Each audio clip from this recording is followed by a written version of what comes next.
My nightmare started like this. I was standing on a deserted street in some little beach town. It was the middle of the night. A storm was blowing. Wind and rain ripped at the palm trees along the sidewalk.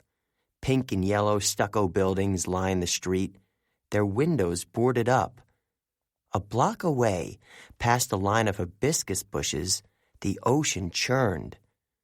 Florida, I thought, though I wasn't sure how I knew that. I'd never been to Florida.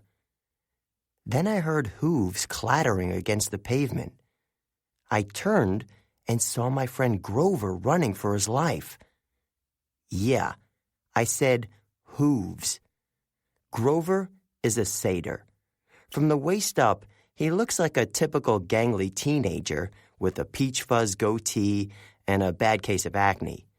He walks with a strange limp, but unless you happen to catch him without his pants on, which I don't recommend, you'd never know there was anything unhuman about him. Baggy jeans and fake feet hide the fact that he's got furry hindquarters and hooves. Grover had been my best friend in 6th grade.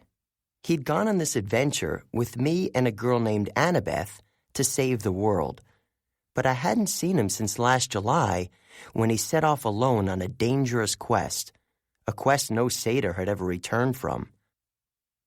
Anyway, in my dream, Grover was hauling goat tail, holding his human shoes in his hands the way he does when he needs to move fast.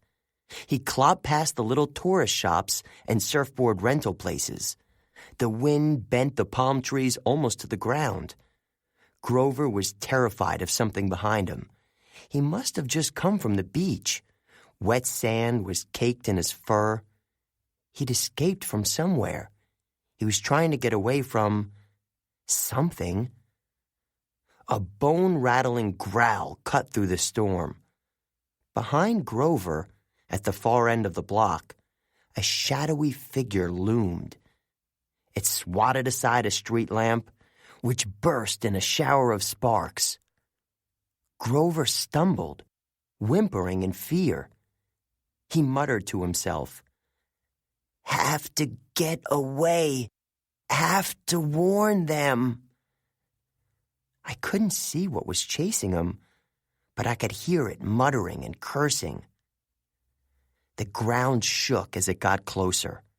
Grover dashed around a street corner and faltered. He'd run into a dead-end courtyard full of shops. No time to back up. The nearest store had been blown open by the storm. The sign above the darkened display window read, St. Augustine Bridal Boutique. Grover dashed inside. He dove behind a rack of wedding dresses.